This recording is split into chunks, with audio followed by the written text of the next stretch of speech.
All right, Ryan, welcome back to the Spa Marketing Made Easy podcast. I don't even know how many times you've been on here, but we love having you on. And today we are talking about the important, I don't know if I want to say updates or what is here now in 2024 with Google My Business, because this is not a set it and forget it type of thing, right? These are things that we've got to continually look at and see what's changing with Google and how we can know that and understand that to support our businesses. Yeah, it's honestly crazy. It's Google Business Profile now too. So they changed the name last year from Google My Business to Google Business Profile. Yep. So they're changing all the time. It's a great example. And so today the hope is that I can provide some value. My team has done a lot of research with me to kind of go into some of the updates, but also just do a refresher of what we discussed last year. And try to provide a guide, which we've been working on, and we'll talk through today on the podcast, but provide a guide to say, like, what should I work on first and what comes after that? And then what's next most important, so that you can just work through the list. And if you do that, it will help you show up in the map section. So what do you think is the biggest change that you've seen from last year to this year? Social media being integrated. I would say that's probably one of the largest changes that they've done. Also, they changed the name last year. So 2023 was a really big year of change for the Google Business Profile. But I've started to see that they are prioritizing social media. They allow you to customize it now, which before you've never been able to do that. So I would say that's probably the biggest change from last year. So talk to me about what that means. You say integrating social media. Does that mean that it's going to help with the search? Does that mean that it's actually in the profile? Like, what are the visuals, and how do we get to pick the social media profile? What are all these things that we need to know? Yeah. Visual first. So I would say that by being able to customize your social feed. So what that means, before you couldn't even put the link of your Instagram account. So let's say that you had an old account and you deleted it, or that you started using a different account. You could have that old account actually still showing in your profile, and you weren't able to change it. It was all automated through Google's algorithm. Now you can choose which profiles you want to prioritize.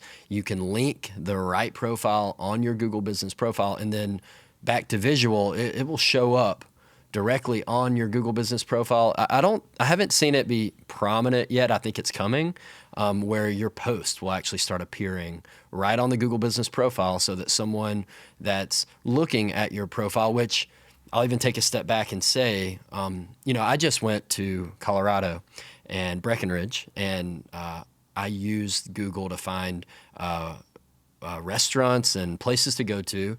And before I would even look at the website, I was digging into the reviews, looking at the profile, where they were located.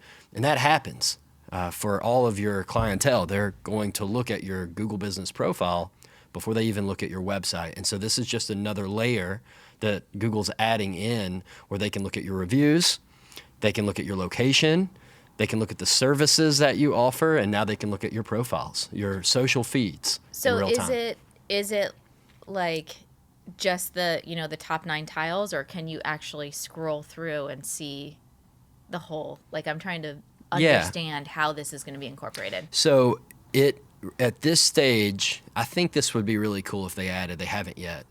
But at this stage, you can't choose, like, I want to put my profiles first on my Google Business listing. It kind of happens in different places. Google's constantly changing, like, their algorithm of what people see, and they look at, like, how did that person engage with the listing, and it can move around. Right now, I see it toward the bottom of the profile, but yeah, someone could look at your Google Business listing, scroll through it, see your reviews first, location, and then right below that, your feeds, your social feeds, where they can easily go to Instagram or go to Facebook, look at your post, and potentially even start seeing your post on the Google Business listing. I haven't personally seen that, but it's very clear that's the direction. I have seen, I've definitely seen Instagram and Facebook. I don't know if it was the whole feed, but it looked a little bit different, and it maybe just linked me to those, but I remember seeing that looks different, or I don't think I saw that there before. Well, they have also, and this was in 2023, they started prioritizing posting on the Google Business Profile because Google wants their listing to not just be a listing, they want it to be a profile. That's why they changed it to Google Business Profile. And so you can actively post. You can put your specials right on your listing. You can, again, just like Instagram, you can put a post and it shows up. Wasn't it? I mean, I feel like it was when back in 2014, they had G Plus or G. Yeah. It was like a Google Plus. It was supposed to be like a social media platform, but nobody ever went to it. That's right. And they changed it to Google My Business. And that was, now it's back to Google Business Profile. It was like Google Plus. I cannot remember the name of it. They've changed the name. And I talked about this on the last podcast 4 or 5 times. And so they're constantly reinventing themselves to stay current with the times and updating their algorithms constantly. So this is just another iteration through the journey of Google. So that goes to show if you downloaded the checklist from last year, you've got to download the checklist from this year, because the changes, the updates, I mean, just this alone is something that's totally different, right? That's right. And I'll say this, if you're listening, if you're driving, or if you're watching this at home, if you'll download that list, we have spent a lot of time working on it. If you'll take the time and even schedule time with me, I'll help you work through this list. But I can't say it enough. If you haven't taken the time to meet with me or look at our list, if you'll work through this is something that you can do yourself. You don't have to hire someone else to do it. It is not that difficult. If you'll take the time, it will actively help you show up higher in Google, show up in the map section, and get more leads, more business to help you grow. So before we started recording, you were sharing about a spa that you have worked with that they made one tweak in the category, and it made I think it was the category, but there was one little tweak that they made that made a tremendous difference in how they showed up. Do you want to tell that story? Because that was something that I think is on this checklist as well, too. It is. It's one of the first things that I think you should be strategic with and thoughtful, that a lot of spa owners, business owners in general, haven't taken the time to think through, and it plays a significant role in how well you can rank in the map section. But it's called the category section of the Google Business Profile. It's in the very first profile setup, like when you're setting up your Google Business listing. You have to choose who you are as a business. This is spa, facial spa, medical spa, day spa. Okay, all of these types of things. And there's literally a list of them. One of the things that we've updated on our checklist is we have gone through every option that is related to medical spa, traditional spa, day spa, any services or any category that you could consider that Google offers, we've listed in our checklist so that it makes it really easy for you to see, like, I want to show up for facials. Well, what should your category be in Google to help you do that? And that goes back to the example. I met with a practice, and I meet with lots of practices that have listened to the show. And this was one of them, and it was a doctor. He had a medical spa.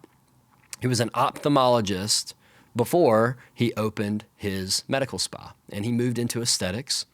But he never changed. He changed his Google business listing because he had this ophthalmology practice for years, and then he transitioned to aesthetics. So he changed the name of his business. But he was listed as like medical practice. An ophthalmologist. Oh, ophthalmologist. That was the category that Google offers. You can specifically state the field that you're in the medical side. And he had listed himself as an ophthalmologist on his Google business profile.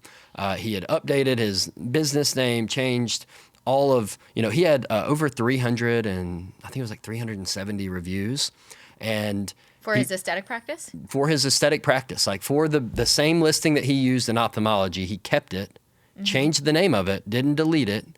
So he had reviews from his aesthetic practice and his ophthalmology practice on there. But he had over 350 reviews. And he wasn't showing up at all on Google. Even when I met with him, he told me that he was considering selling his business because he thought it was going to be successful, and it wasn't working out, and he wasn't getting. He was really struggling, spending a lot of money in paid media, and so. One of the things I do when I meet with practices is the first thing is like, let's pull up your Google business listing, because I know it can make a significant impact to a practice if it's not set up appropriately, and I know how to set one up appropriately. So I was like, let's just take a look, because he wasn't showing up in the maps at all, which was unusual because all of his competitors were like 100 reviews, and he had 300 plus. So he should be at least on the second page or something. Yeah, well, I mean, in my opinion, he should have been in the top 3 in the map section, showing up right there in the maps, and he wasn't for any of his services. So we dug in, and it was one of the first things I noticed, which is what we'll talk about today, was his category was ophthalmologist, and it was like instantly, I was like, let me show you this. And we had done a screen share. We went in and we changed it. And he wanted to show up for Botox, was his primary service he wanted to promote. And if you're a medical spa and you want to show up for Botox, the primary category should be medical spa. I've done this with a lot of people that have met with me.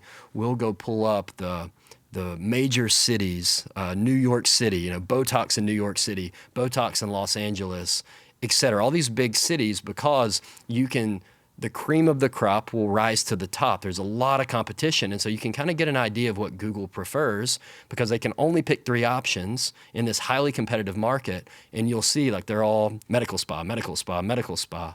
So what are some of the other categories? Is it like plastic surgeon, dermatologist? That's right. There's aesthetic practice. Yeah, so it could be medical spa. I'll stay on the spa side first. It can be medical spa. It can be day spa.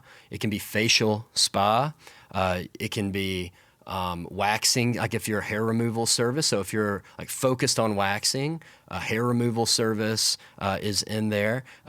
Brow, so there are brow bars, I think that's the name of the category. Brow bar is in there.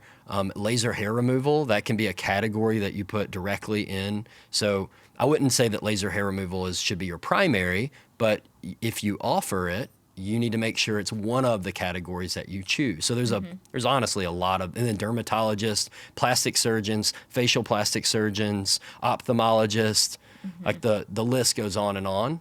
Google keeps updating it. So that's one of the things that we've tried to clear up on our checklist, is to give you the idea of like, what should it be? How should I like choose? We're going to make that really simple based on the services that you want to promote. But back to the story, we updated it. We made it medical spa, and I added a few other services that he offered on there. And then we got off the meeting. I scheduled another follow-up with him in like 2 or 3 weeks just to check in. And he's a client of ours, so it was a kind of a follow-up to keep that progression going. But 2 or 3 weeks later, we met, and he was like, I cannot believe the change that it made. Now that we are not listed as an ophthalmologist, as silly as that sounds, he's started seeing all of these leads and people finding he's showing up. I don't think he's first yet in his market, but he's working his way up. He's in the top 3 now when people are searching for Botox. And so now he's starting to get all of these leads for it that didn't cost him anything. It was just a simple tweak. And small changes can make big difference. Oh, absolutely. In Google. I remember you telling me too that a lot of spas put their category as skincare. It's what I call, there's 2 big things that I see spas do, and I say this a lot. That's one of the cardinal sins, in my opinion. That's just my opinion. If you're a spa owner, spa owners just look at themselves as skincare specialists, because they are. But with Google, when they have skincare specialist or a skincare clinic, that's the category. It can be a category for you. It just doesn't need to be, in my opinion, it doesn't need to be a primary category, because if you go to Google Trends, which is the tool you can use to look at historical data on how people search online, no one searches skincare clinic. And by choosing skincare clinic as your category, you'll rank really well for skincare clinic, and no one searches it. When people search skincare in Google, they're looking for product. They're like not a Sephora, like a Ulta, like a Blue Mercury, something along those lines, right? Exactly. That's what would be considered a skincare. That's right. Okay. And that's where if you look in Google Trends, you'll see like that's how people search online for skincare. They're looking for product, they're not looking for provider. And so because of that, it's limiting you to show up for the searches that people actually do make, like facial near me, micro needling near me, et cetera. A lot of times people look for the service that they're looking for. And if they look for medical spa near me or spa near me, then that's the category that you need to be, not skincare clinic, because people just don't search that up unless they're looking for a product. Yeah, it's such a minor tweak, but it can make, I mean, it's like all about, talk about working smarter, not harder. If Google, and when we have our clients that we're working with, we say, how are you getting the most leads? Is it Google? Is it, we say Instagram, but social in general? Or is it referral? And it's usually some combination of those three. But oftentimes Google is the top source of where people are finding them. And just like this physician who was an ophthalmologist, wasn't able to get those leads in, it's like, if you get those leads in, once they're there, it's your responsibility to keep them, right? That's right. You've got to provide a high value service, quality of service, all of those types of things. But if that's the only issue, and this guy was thinking about selling his practice. Yeah. It's one of those things with Google where social is really important. And I think you stated it well. There's like a third. Like you need to be driving leads from social. You need to be driving leads from Google, and then referrals as well. Those are kind of the big three that you should be working. And Google can be, for a lot of practices, the leading driver of new patients or clients. And another thing I personally like about Google that's different from social is that it can be a passive driver of lead flow. Like with social, you have to stay on top of it. You have to continue posting and working and doing yourself. Because I don't recommend hiring it out to just have someone post on social. Like you need to have organic content that's interesting and relevant.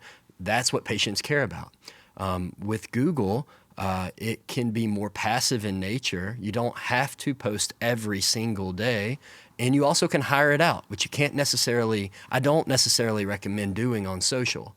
So it can be let's clarify that, because Okay. we don't want the CEO doing it. But you can hire a social media manager internally in your practice. That's very different than hiring an agency or buying a bunch of templates or something like that. So I think that's, if you have somebody in your business that's your employee, that understands the culture of your location, that can do actual photos and videos from your location, that's where you win with social, because it's engaging. It's the difference between a content creator, someone who loves to just go on Canva and can create beautiful, beautiful things, but are they speaking to your client? Are they actually getting those new clients and patients in the door? Versus having somebody that understands the culture of your practice and how it kind of lives and breathes in its personality. That's a very different thing. But I want to clarify, because the CEO should not be That's right. doing all this social media. No, you're right. I was referencing a lot of times people will want to hire an agency to post on their social feeds, and we offer the service. We do, and we can do it as an ancillary service to keep your consistency in place, but it shouldn't be the leading driver. You need organic content from someone internal at the spa that's doing it for you. So that you're absolutely right. Yeah. Okay, so tell me, like, we talked about social, we talked about the categories. Any other big changes with the profile that are relevant? I feel like there was a whole list of them. Well, the other bigger change that they've started to add is they're integrating other review sources, like Yelp is one in particular. And there's a couple of others that I can't remember the specific ones, but they're starting to integrate other reviews outside of just your Google reviews. Google reviews come first, which is something we haven't even talked much about on this one that we spent a lot of time on the last podcast. Reviews are extremely important, but they're starting to integrate other platforms that also offer reviews, like a Yelp, because they're increasing their importance on reviews, because it's one of the first things that your prospective client will engage with. Like before they look at your website, they're going to look at where you're located. Like proximity is extremely important in the spa industry. Being close is important. But then your reviews, like how many reviews do you have? And you need to be thinking bigger than just Google reviews. You need to think about some of the other primary channels or places where reviews can be had in your industry, because Google's starting to integrate where they can see multiple review placements. And you think social, what they're trying to do is become a hub.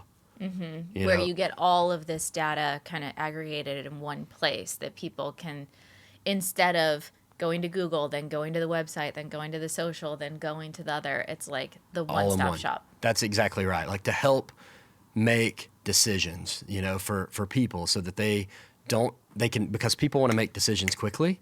And your website is important, especially the more medical you go or the more, the services, if they become more invasive in nature, like people are trying to learn about those services, like microneedling is a great one. Website's going to be really important for it. But if it's a facial, something just very simplistic, your Google business profile, someone could look at your reviews, look at your location, look at your feed on social, right on your Google business profile, and make a decision before they even look at your website. So it's really, they're trying to become a hub where someone can just make a decision on who they want to work with. Something I've noticed in my own behavior when I'm looking for different places, because everybody flips out about having a bad review. And for me, it's either, are there no reviews? If there are no reviews, then I'm like, I'm not going there. I'm not going to be the guinea pig. But also, if there's a massive amount of reviews and everyone is 5 stars, I'm like, those are not real. That's right.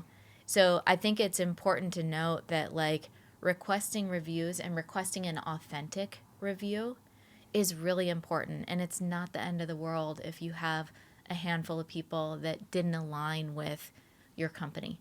There's going to be those people out there, and it's okay. You don't have to serve everybody. So don't put so much weight on getting a handful of bad reviews. Well, I've been in digital marketing since 2012, so 12 years now. And when I first started working in the industry, it was so common for me to have people that would steer clear of social media, not want to pay attention to their Google business listing because of that, like because of a bad review. Like, I would always hear the excuse of people are crazy. Like, I don't want to have this platform in place because I'm going to get some crazy person that leaves this crazy review.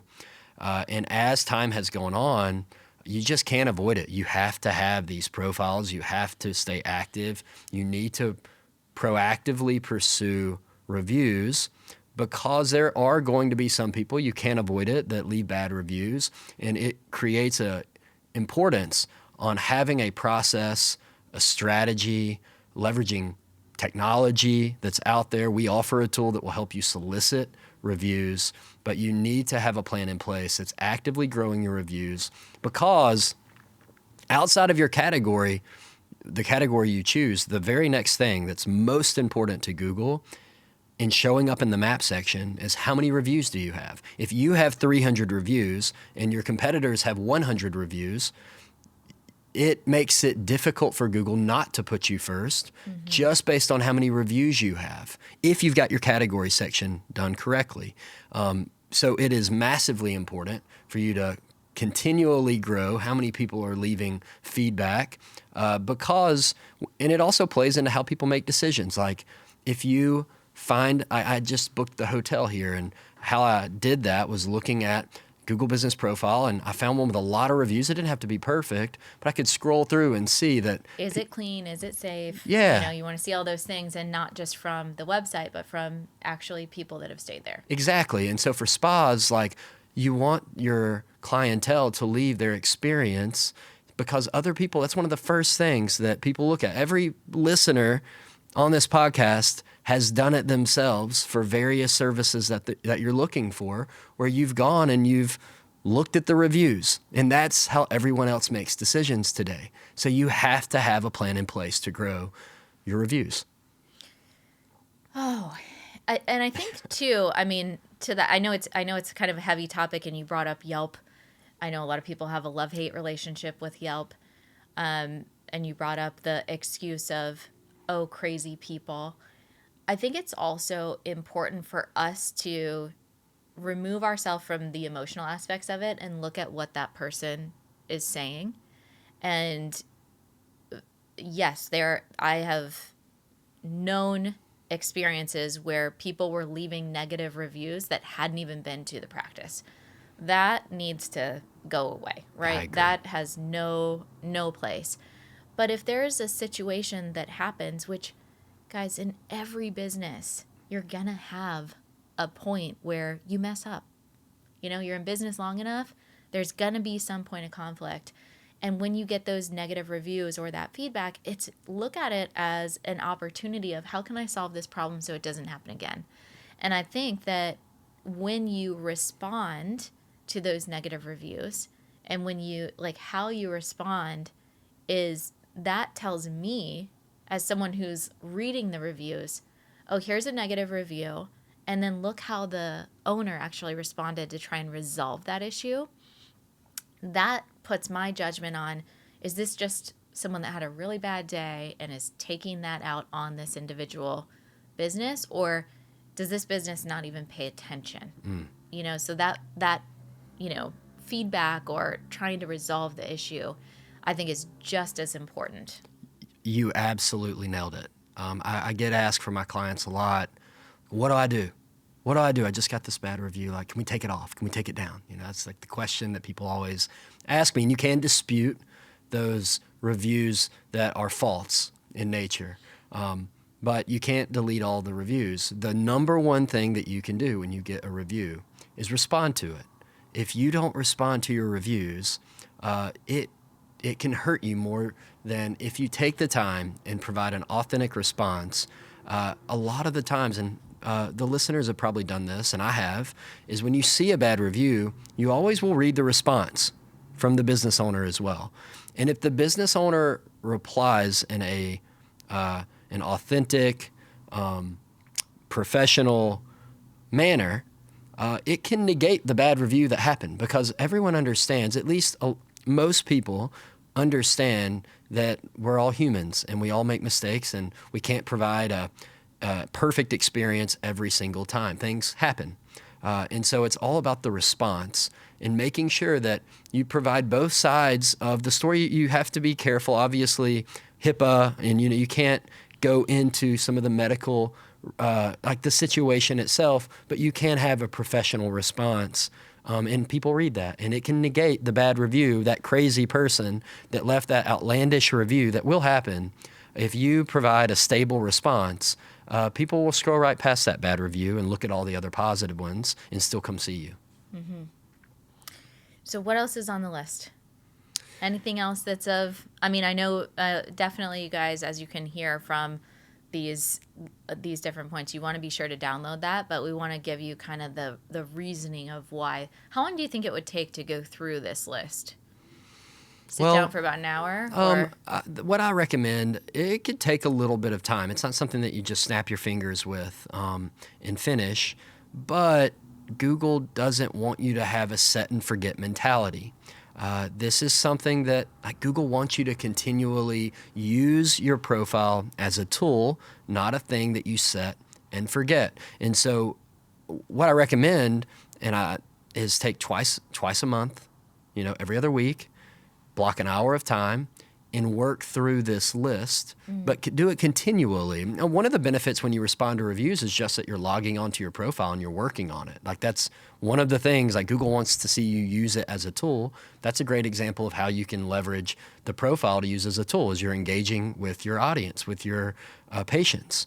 But just work through this. It can take, it's one of the reasons that I have a job, is that SEO in general can take time. This is one that you can do yourself, but it's also something that people hire us to do all day long because they don't have the time to do it.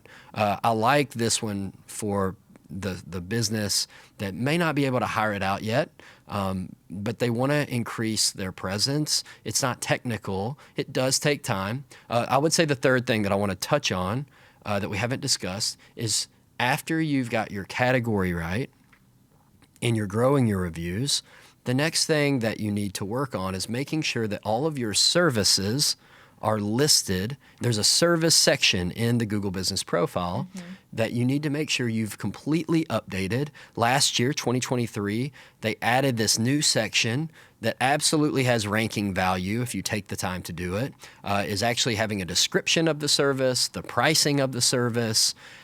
Yep. You need to go in, and this is the thing that you may take a little time to do because you may offer a lot of services, and you need to be very specific with Google. This is how you tell Google what services you offer, so that if someone searches that service, you can show up for that service. So, for instance, if you do eyebrow threading and you don't have that listed on your service section on the Google Business Profile, and someone searches brow bar near me or eyebrow threading near me, Google may not know that you offer that service. So you need to have thought through all of your services, have them listed.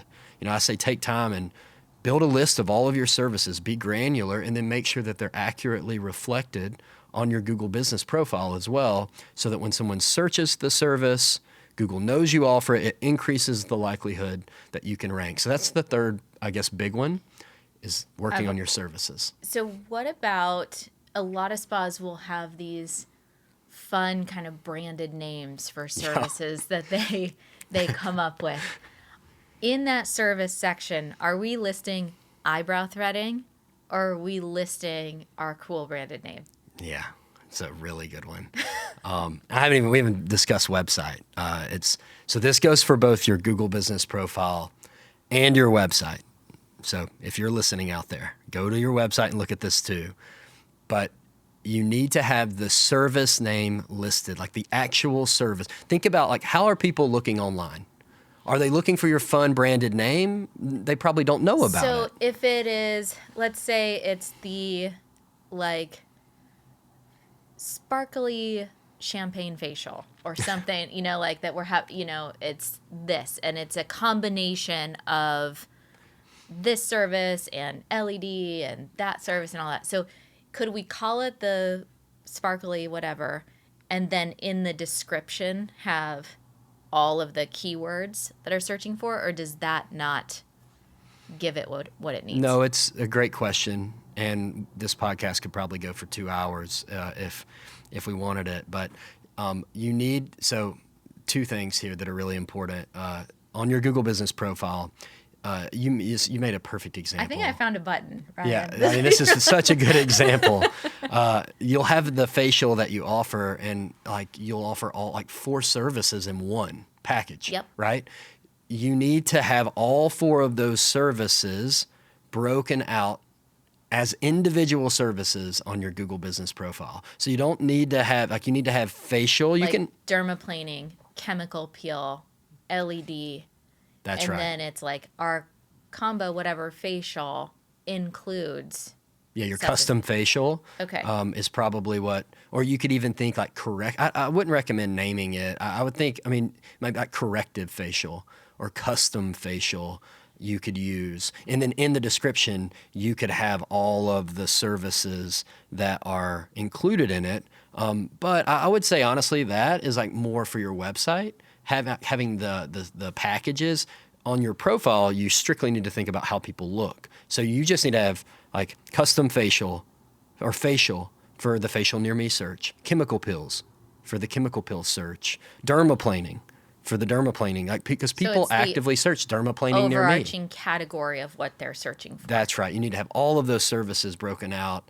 If you want to take the time to have some of those packaged offerings in your listing, you can do that, but it's more important that you're thinking about the user and how they're searching versus how you offer it as a practice, and that can be difficult sometimes for spas. When I go through websites with a lot of our clients, sometimes it's backwards from what they're thinking about. They're like, wow, I've only got this facial that I offer all these services. Do I really need a chemical pill page? It's like, well, people search chemical peel near me a lot, like in microneedling and, LED is like a really popular search. So you need to have those pages on your website and you need to have them categorized correctly on your Google Business Profile. So definitely a hot point.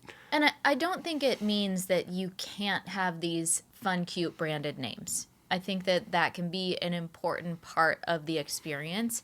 But I do think to make it crystal clear and make sure that you're getting found, that you are kind of incorporating those pieces. I agree. I definitely agree. I can probably lean toward being like you're right. Some of your personality can come through with some of the names and how you organize your services. And I think a lot of that can go on your website. Like you can have a facial page and then have all the different types of facials that you offer in the package style where someone can go to your facial page, can scroll through your facial page and see the different packages that you offer. That can all be there, but you don't need to name the page that name that no one searches. Yes. I mean, I tell you what, if I saw a mermaid facial, I would be the first. I don't care what it is, I'm getting it, But it's one of those things. Me too. But something like that, or like Mommy and Me, right? There's a lot we're seeing in the past year. I've seen a lot of these kind of spas that are incorporating these experiential treatments, like bring your daughter or do, this Mother's Day package or whatever it is. And that I think can be, it's evoking some type of emotion around an experience that you want to have. And that gets people to purchase. That's right. So the name is important rather than just saying facial or whatever, but to even be found, to be able to have that opportunity to share that experience, you've got to follow the rules of SEO. Yeah, I think the basics, or at least the takeaway through all of this, my hope is that you need to be intentional and strategic with your Google business listing, with your website, and a lot of times spa owners or just practice owners in general that are moving 100 miles an hour, wearing 50 different hats, hasn't taken the time to do it, and then they're wondering why they're not being found, why they're not present, why they're not ranking. Mm-hmm. And it's because they haven't taken a breath, connected with someone that understands it, and has been strategic by organizing their services and doing all the things we just talked about. So again, I would just prioritize, like, don't hesitate. Just book a call with me and I'll help you. It's free. I don't charge it. And I say this, and I've told this to you and everyone else I meet with, I am a consultant first and a salesperson second. And sure, the sales side is how I feed my family, but I'm a consultant first. I just want spas to grow. Whether you can afford our services or not, it doesn't make a difference to me. I want you to grow, because if you grow, you may get to the point where you can afford our services. So for me, don't hesitate. Just book a call with me. I'm happy to help, and I understand this stuff, and I can provide some value. So we'll include all of the links to connect with Ryan, to book a call, to download the updated 2024 Google My Business? Google Business Profile. Google Business Profile. I'm like, it's stuck in my head. The Google Business Profile updated 2024 list. We've got all of those resources listed below this episode. Ryan, is there anything else you wanted to add before we wrap this one up? Yeah, the only thing I would say, there's probably a link in the description that you can click on and go straight to my calendar. Oh, yeah, we'll get, yeah. Yep, so it's updated where you can just pick a time that go straight to the calendar and book. highlevelmarketing.com. It's the company I work for, been with for a decade, so go check us out. But yeah, thank you so much, Daniela. All right, guys, that is it for this episode. We will catch you on the next one. Be sure to mark off your calendars to put that work into your Google Business Profile.